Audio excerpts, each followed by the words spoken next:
नमस्कार दोस्तों, ज्ञान Ganga GK GS YouTube channel पे आप सबों का स्वागत है। आज हम सभी जानेंगे झारखंड के स्थानीय राजवंशों के बारे में। राजवंश, उनके संस्थापक, स्थापना वर्ष और वह झारखंड के किस क्षेत्र में शासन करते थे, उसका राजधानी कहाँ थी, इसके बारे में हम लोग डिटेल से जानेंगे। चलिए तो शुरुआत करते हैं।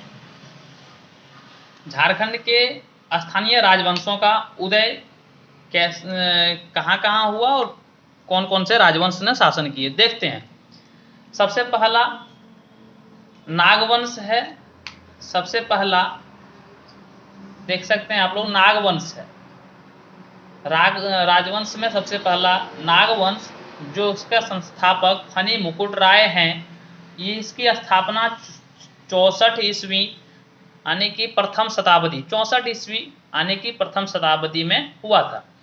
64 ईस्वी के लगभग में हुआ था, ये कन्फर्म नहीं है कि 64 ईस्वी ही था। इसी कारण इसे ऑब्लिक में प्रथम शताब्दी दिया हुआ है, क्योंकि प्रथम शताब्दी का मतलब होता है कि 1 से 100 साल के बीच में इनका स्थापना वर्ष है, जो लगभग 64 ईस्वी के लगभग में है। इसके संस्थापक फनी मुकुट राय थे।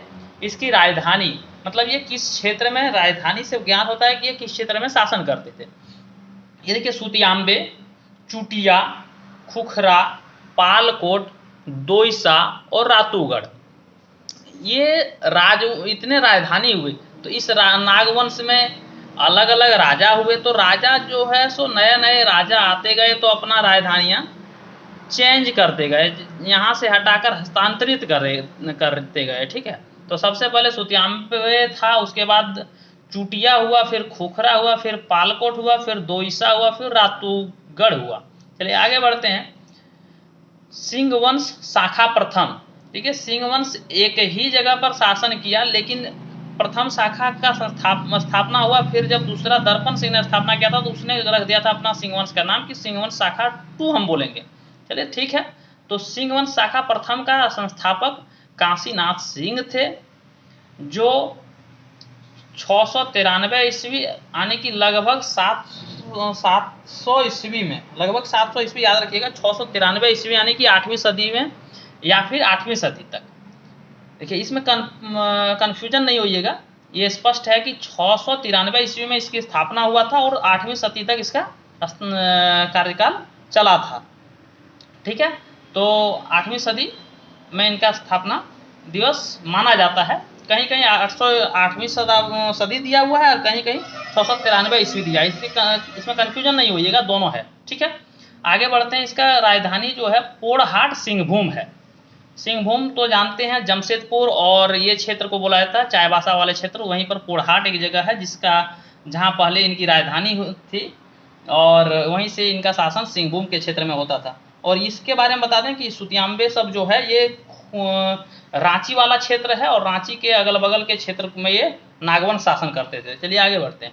सिंह वंश द्वितीय, जिसका संस्थापक दर्प नारायण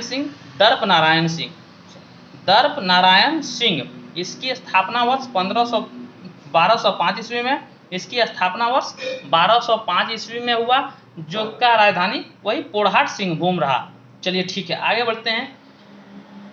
रक्सेल वंश नंबर 4 पे है। रक्सेल वंश, इसका संस्थापक का नाम पता नहीं है। स्थापना वर्ष 11वीं सदी है। इसका स्थापना वर्ष 11वीं सदी है, जो कि पलामू में शासन किया करते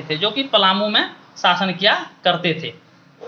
रक्सेल वंश 11वीं सदी में पलामू वंश। ठीक है, आगे बढ़ते हैं। चेरो वंश, इसको खखार वंश के नाम से भी जाना जाता है। खखार वंश के नाम से भी जाना जाता है। इसके संस्थापक भागवत राय रहे।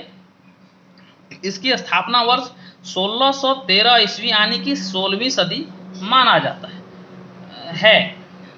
किया जाता है। ये स्थापना वर्ष 1613 यानी कि 16वीं सदी है।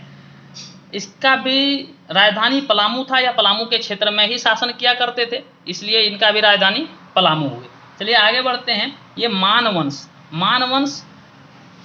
इसका ना संस्थापक का नाम पता है, ना ही स्थापना वर्ष पता है। ये इतिहासकारों द्वारा इतिहास में तो नहीं मिले, बहुत ढूंढे इस सब के बारे में, लेकिन ये सब नहीं ज्ञात हुआ, इसके कारण इससे डेथ दिए हुए हैं। तो मानवंश का संस्थापक का पता नहीं है और स्थापना वर्ष भी पता नहीं है, लेकिन ये पता है ये किस क्षेत्र में शासन करते थे। तो ये मानभूम के क्षेत्र में शासन करते हैं। मानभूम मतलब धनबाद के क्षेत्र में। ठीक है, आगे बढ़ते हैं। एक है रामगढ़ राज्य। रामगढ़ राज्य का संस्थापक बागदेव सिंह थे। बागदेव सिंह थे जो 1368 ईस्वी में स्थापना किया था। रामगढ़ राज्य का स्थापना बागदेव सिंह द्वारा 1368 ईस्वी में किया गया था। रामगढ़ इसकी राजधानी थी। बाद में इसका राजधानी सिसिया हो गया, फिर उर्टा हुआ, फिर बादम हुआ, फिर रामगढ़ हुआ। मतलब कि इसके राजा जैसे जैसे नए नए राजा आए मतलब राजवंश में, तो वो लोग अपना अपना राजधानी चेंज किए। कुछ एक ही राजा 2 राजधानियां चेंज कर देते हैं अपनी सुरक्षा और शासन व्यवस्था को देखते हुए। तो ये डिटेलिंग तब हम पढ़ पाएंगे जब इस राज्य को हम पढ़ेंगे, मतलब राज्य में कितने राजवंश, इस राजवंश में कितने राजा हुए, तो उस सब के बारे में जब डिटेलिंग पढ़ेंगे तब ये बता पाएंगे कि कौन से राजा कहाँ कहाँ इसकी राजधानी कब कब किए थे। चलिए ये देखिए कि इसका एक चीज़ लिखा गया है कि नागवंश राजाओं का सामंत था ये। कौन? तो बागदेव सिंह जो थे वो पहले नागवंश राजा जो थे इसके समय में ये मतलब नागवंश का सामंत राजा। सामंत का मतलब होता है बड़े राजाओं के अधीन जो छोटे छोटे राजा होते थे उसका अधीनस्थ को मानकर, मतलब हम आपके अधीन रह के काम करेंगे, हम भी आपको टैक्स देंगे। जैसे अभी देश है और राज्य है, तो राज्य छोटा सा शासन ये भी चलो करते हैं, लेकिन किसके अंडर करते हैं? ये देश के अंडर करते हैं। उसी तरह जब नागवंश का सामंत बोला जाता है, मतलब नागवंश बड़ा राजा था, उसके अंदर रामगढ़ राज्य जो था वो छोटा सा एक राज्य था जो कि ये भी टैक्स नागवंश को देते थे, इसलिए इसको सामंत था। ठीक है, तो 1368 ईस्वी में ये स्वतंत्र घोषित कर लिया अपना राज्य को और ये खुद का रामगढ़ राज्य स्थापना कर दिया था। चलिए ठीक है, आगे बढ़ते हैं। ढाल वंश यानी कि ढाल भूम वंश, ढाल वंश भी बोला जाता है, कहीं कि ढाल भूम वंश भी इसे कहा जाता है। चलिए याद रखिएगा, ढाल वंश या फिर ढाल भूम वंश, इसका भी संस्थापक और स्थापना वर्ष का पता नहीं है। ढाल वंश और ढाल भूम वंश, इसका जो है वो संस्थापक का नाम पता नहीं है और स्थापना वर्ष भी पता नहीं है। ये कहाँ शासन करते थे? ये भी सिंहभूम वाले क्षेत्र में शासन किया करते थे। उनकी घाटशिला और सिंहभूम में ये शासन करते थे। चलिए आगे देखते हैं। तो आगे ये आप देख पा रहे हैं खड़गडिहा राज्य। ये खड़गडिहा राज्य जो है हंसराज देव हैं संस्थापक। इनके खड़गडिहा राज्य के संस्थापक हंसराज देव 15वीं शताब्दी में यानी कि 15वीं सदी में इसकी स्थापना हुई है। कौन किए थे? तो हंसराज देव ने 15वीं सदी में स्थापना खड़गडिहा राज्य का किया था।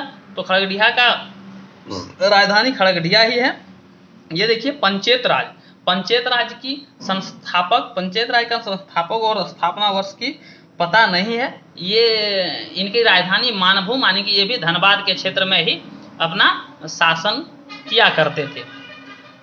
तो ये पूरा हुआ हमारे झारखंड में जितने राजवंश आए और जो जो शासन किए। झारखंड के अलग अलग क्षेत्र में अलग अलग राजवंशों द्वारा शासन किया जाता रहा।